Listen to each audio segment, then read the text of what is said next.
This channel does not promote any violent, harmful, or illegal activities. All content provided by this channel is meant for an educational purpose only. UEN Jaipur is a perfect target for prospective students aspiring for good jobs, good education with future-ready skills.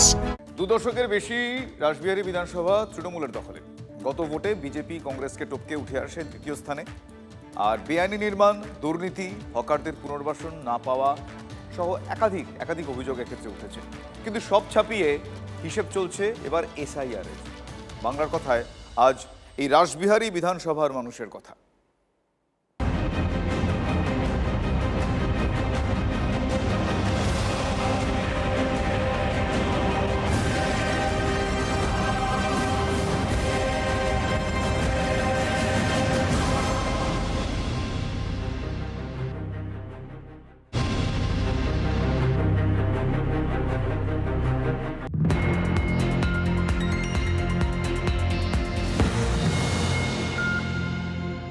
নমস্কার, আমি আত্রি।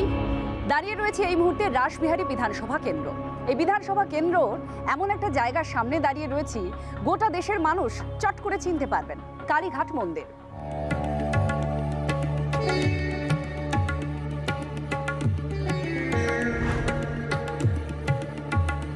কালীঘাটে ভক্তদের পৌঁছানোর জন্য বা তাদের যাতায়াতটা আরো সুন্দর সুগম করার জন্য রাজ্য সরকারের তরফ থেকে এই স্কাইওয়াক তৈরি করা হয়, চলমান সিঁড়ি লিফট তৈরি করা হয়।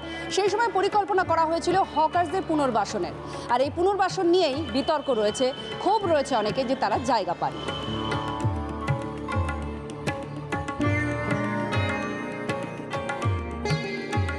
যেরকম দোকান ছিল সেরকমই বসে আছি। আগের মতন উপরের দোকান হওয়া ছিল, হয়নি দোকান, জায়গা এখন দেয়নি। কেউই কি পায়নি? না, ও চলে যাচ্ছে, নরম গরম হয়ে চলে যাচ্ছে এখন। আগের থেকে যেরকম ছিল তাতে একটু খারাপ চলছে এখন। আমাদের আগে দোকান ছিল, স্টল ছিল, ছোটো ছোটো ছিল। আমার একটা দিদি কাছে আবেদন করছি আমাদেরকে ছোটো করে স্টল করে দিক। এই জলাশয়কে বলা হয় বা এখানকার এলাকাকে বলা হয় কলকাতার ফুসফুস, যেখানে পরিবেশবিদরা একাধিক সময় অভিযোগ করেন যেখানকার পরিবেশ নষ্ট হচ্ছে। নিট অ্যান্ড ক্লিন তো আছে এখনো পর্যন্ত। আপনি সন্তুষ্ট? দেখুন, মানুষ মানেই সন্তুষ্ট, ব্যাপারটা বিগ কোয়েশ্চেন মার্ক। আরও ভালো করলে আরও ভালো হবে। যেগুলো দরকার দৈনন্দিন জীবনে সেগুলো ভালোভাবে পাওয়া, রাস্তাঘাটের উন্নয়ন, সবাই যাতে ভালো মতো খেয়ে পড়ে থাকতে পারে এবং নিরাপত্তা থাকে। যারা প্রাপ্য চাকরি পাওয়ার জন্য যোগ্য তারা তো চাকরি পাচ্ছে না, যারা পরীক্ষা দিচ্ছে, যারা পরীক্ষা দিয়ে পাস করছে তারা চাকরি পাচ্ছে না, আর যারা পরীক্ষা দিয়ে তারা একটু টাকা খাওয়ালো, একটু এদিক কথা বলো ওদিক কথা বলো, একটু হাত বাড়ালো, হাত ছোট করলো করে চাকরি পেয়ে যাচ্ছে। আফটার গ্র্যাজুয়েশন সব সাবজেক্টের পরে ভালো চাকরি পাওয়াটাই কাইন্ড অফ ডিফিকাল্ট। স্বামীদের রোজগার কম, আমরা লক্ষ্মীর ভাণ্ডার যে আমরা পাই তাতে আমাদের কারেন্টের বিলটা দিই, ধরুন কেবিলটাও দিতে পারি আমরা, নিজেদের সংসারও লাগে। এই মুহূর্তে আমি দাঁড়িয়ে রয়েছি রাসবিহারীর মোড়ে। ভোটের উত্তাপ সেটা চারপাশে টের পাওয়া যাচ্ছে পোস্টার, ব্যানার, দেওয়াল লিখন দেখে।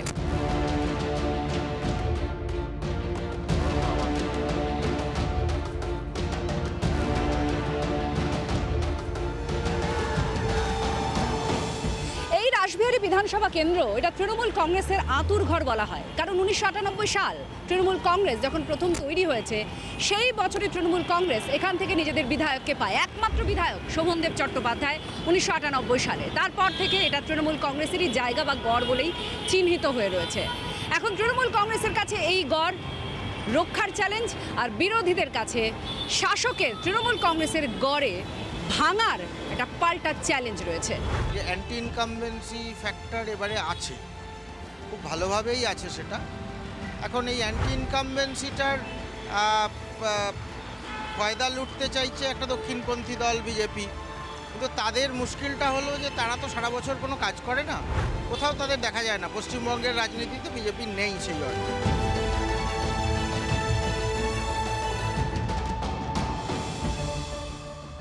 আজকে পশ্চিমবঙ্গের যা পরিস্থিতি, পশ্চিমবঙ্গের যে ধরনের অবনতি হয়েছে, পশ্চিমবঙ্গের যে ধরনের ডেগ্রেডেশন, অপ্রাসঙ্গিক হয়ে গেছে সারা রাষ্ট্রের দিক থেকে, সেইখান থেকে আমরা আবার পশ্চিমবঙ্গকে নিজের গৌরবটা একটু কোনোভাবে ফেরত দিতে চাই। আমাদের সরকার যে ধরনের ওয়েলফেয়ার স্কিম করেন, যেভাবে মানুষের এমপ্লয়মেন্টের কথা ভাবছেন, সেগুলোই আমাদের কাজ। এবং যেহেতু আমরা শহর অঞ্চলের বিধায়ক, তাই স্বাভাবিকভাবেই আমাদের কলকাতা শহরটাও যাতে সুন্দর থাকে, কলকাতা শহর যাতে তার গরিমা বজায় রাখতে পারে, সেটা আমাদের দেখা।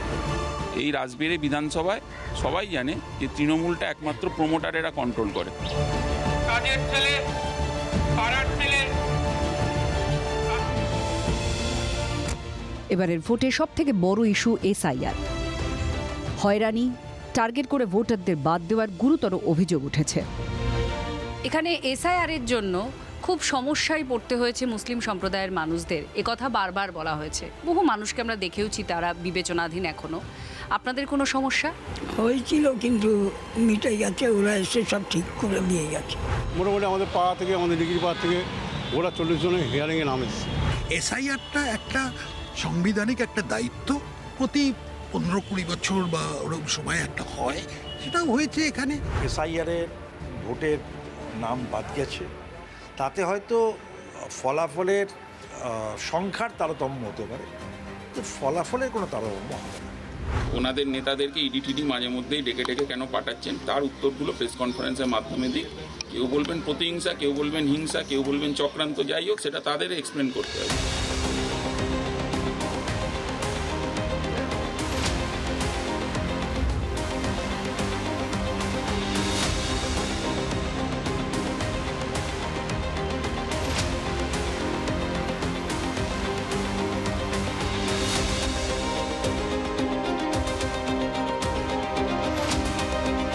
আপনাদের কাছে তুলে ধরলাম রাসবিহারী বিধানসভা কেন্দ্র। এবার জনমতের অপেক্ষা। ক্যামেরায় সুদীপ গুচ্ছায়েতের সঙ্গে আত্রি, TV9 বাংলা।